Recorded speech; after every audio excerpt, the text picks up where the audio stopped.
Hola amigos, j'espère que vous allez bien. Nouvelle journée, nouvelle vidéo. Aujourd'hui, on va parler de quelque chose de différent sur ma chaîne.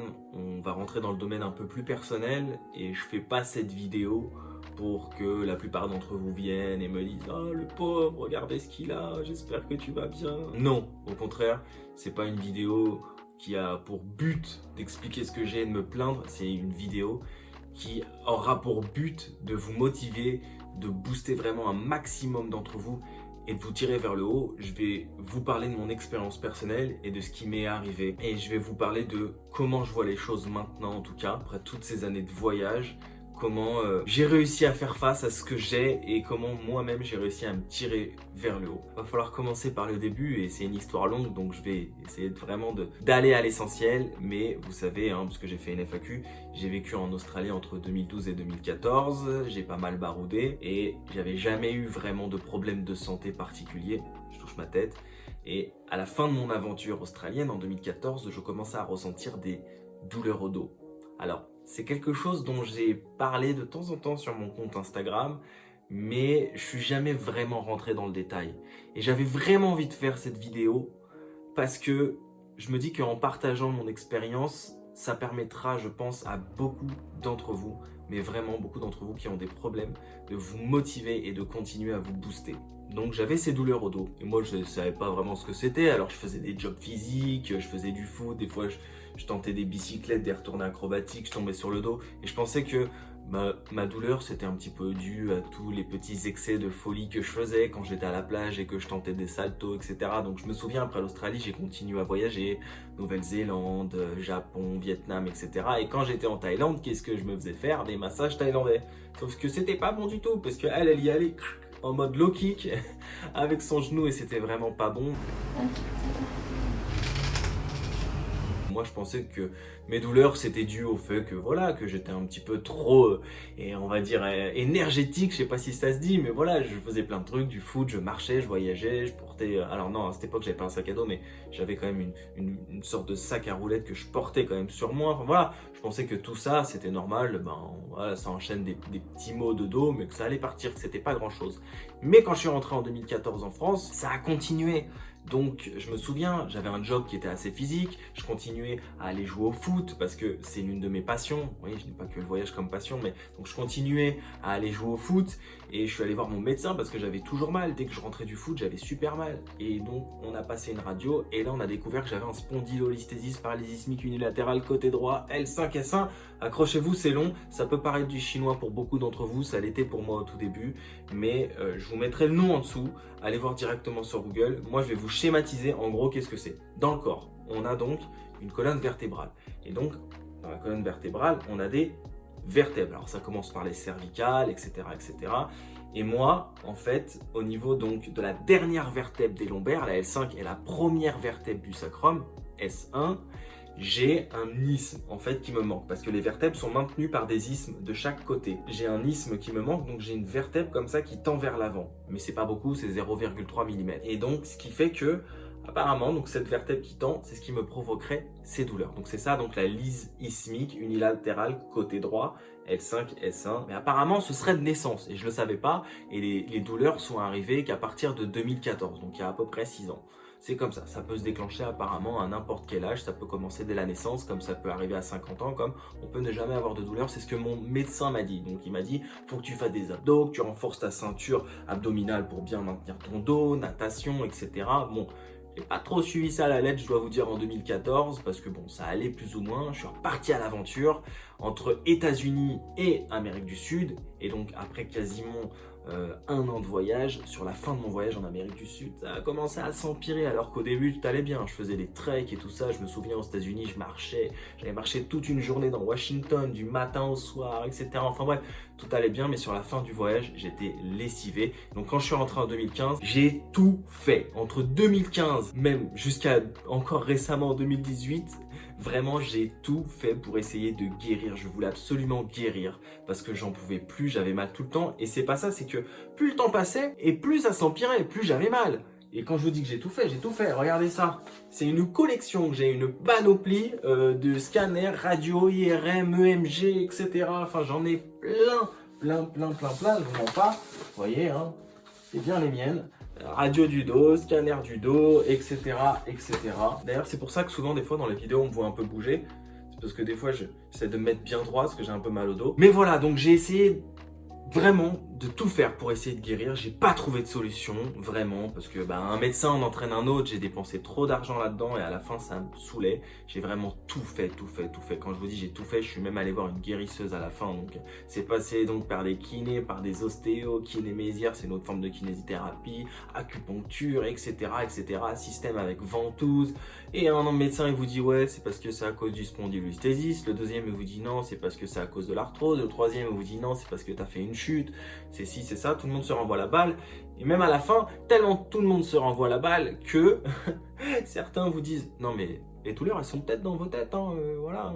Au bout d'un moment, tu sais, quand tu essaies d'aller voir plein de monde pour essayer de comprendre ce que tu as, mais qu'au final personne te comprend, il y en a même, vraiment, hein, ça m'est arrivé, il y a une médecin qui m'a sorti, c'était une rhumatologue, je me souviens, elle m'a dit, oh, c'est peut-être dans ta tête. Bon, voilà, donc ça m'a un peu énervé parce que moi, concrètement, si c'était dans ma tête, j'irais pas voir des médecins, j'ai pas besoin de ça. Mais ce que je veux dire par là, c'est que j'ai cherché vraiment par tous les moyens d'essayer de guérir. Je me souviens, j'ai même fait une infiltration, ça s'est empiré, j'avais des douleurs aux jambes comme si on mettait des coups de poignard. Il y a des nuits où je dormais pas.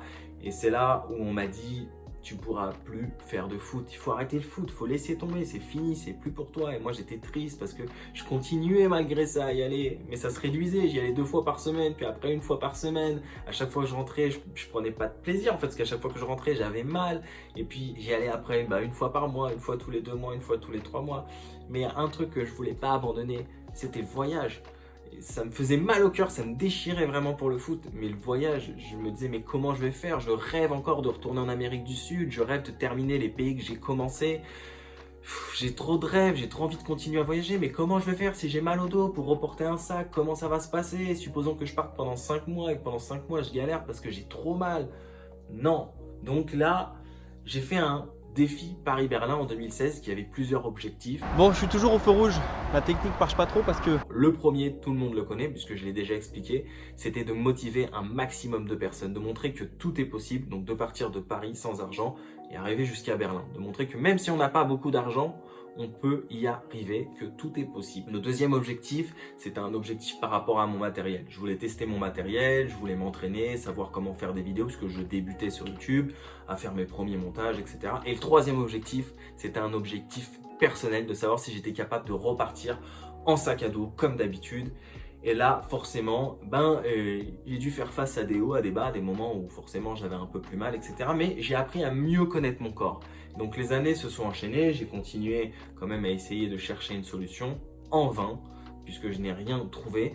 Mais malgré ces années, j'ai appris vraiment à écouter mon corps.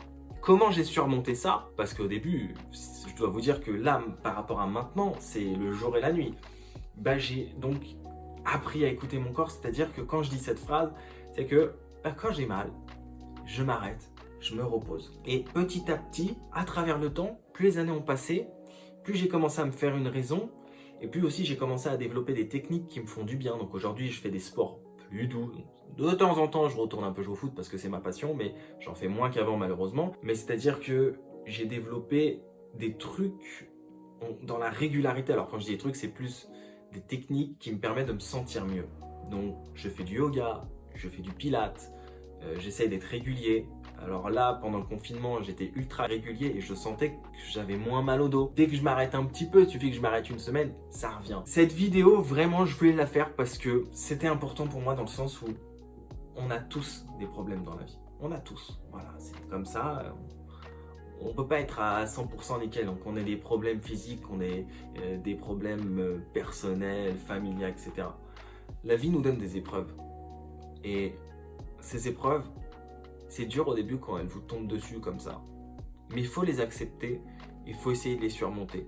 Je dis pas que tout a été rose pour moi, mais je me suis rendu compte que j'avais de la chance d'être comme je suis, que j'avais compris comment plus ou moins mon corps fonctionnait, qu'est-ce qui lui faisait du bien, qu'est-ce qui lui faisait du mal. Et surtout, je me suis rendu compte, je crois, du plus important. Et c'est là où on se dit on peut pas se plaindre, c'est que dans la vie, il y a toujours pire que nous. Et moi, ça, je l'ai vraiment réalisé grâce à mes voyages aux 4 coins du monde, mais je l'ai réalisé aussi quand je partais aux hôpitaux pour faire des tests, etc. hein. Je voyais des personnes dans des situations vraiment inconfortables et c'est là que j'ai réalisé de la chance que j'avais, que je pouvais pas me plaindre et que de toute façon, c'est pas en me plaignant que j'allais améliorer ma condition de vie et que j'allais guérir mes problèmes. Non, il fallait continuer à avancer, il fallait continuer à essayer de trouver des solutions parce que comme je dis toujours, un problème, une solution. Et surtout, j'ai vu des personnes aussi qui m'ont motivé, comme un gars par exemple, j'avais vu ça sur internet, qui n'a ni bras ni jambes, qui a traversé la Manche, c'est-à-dire que, alors lui,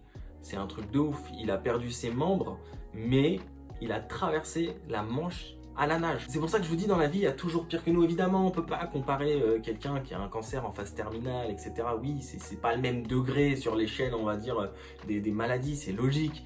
Mais ce que je veux dire, c'est qu'il y a toujours pire que nous. Et quand on sait qu'il y a toujours pire que nous, ça nous permet de relativiser et de se sentir mieux, de se dire, ok, j'ai ça, mais à côté de ça, y a un mec qui a quand même, voilà, qui est en siège roulant. Moi, j'ai même vu une fois un gars, je me souviens, c'était au Vietnam, il voyageait avec sa copine, il avait la sclérose en plaques, donc il galérait pour marcher, il avait des béquilles, etc. Mais il voyageait quand même. Et ça, c'est ouf, parce qu'il se surpasse. Bref, en tout cas, c'était vraiment le message que je voulais apporter dans cette vidéo. Alors voilà, comme j'ai dit, c'est pas une vidéo pour me plaindre. Et moi, j'ai arrêté de me plaindre, de me dire « Ah, j'ai mal, etc. » parce que j'ai appris à vivre avec et que j'ai compris qu'il y avait 100 fois pire que moi. Et je relativise tout le temps grâce à ça. Vraiment, je relativise tout le temps. Donc c'est comme ça que je voudrais terminer cette vidéo. Je vous dirai pas comme d'habitude, n'oubliez pas de voyager, quand rien n'est prévu, tout peut arriver. Je voudrais vraiment vous souhaiter une bonne santé. Vraiment, si vous avez quelque chose, ne perdez jamais espoir. Il y aura des hauts, il y aura des bas, c'est normal, mais ne perdez jamais espoir. Surtout, voilà, une bonne santé, c'est le plus important, surtout dans la période que l'on traverse actuellement. Une bonne santé, voilà.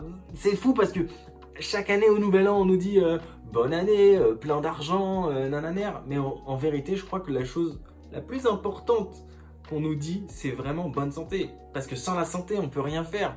Tu peux avoir tout l'argent du monde, tu peux être multimilliardaire. Mais si tu as un cancer en phase terminale, tu y passes quand même. Donc le plus important, c'est la santé.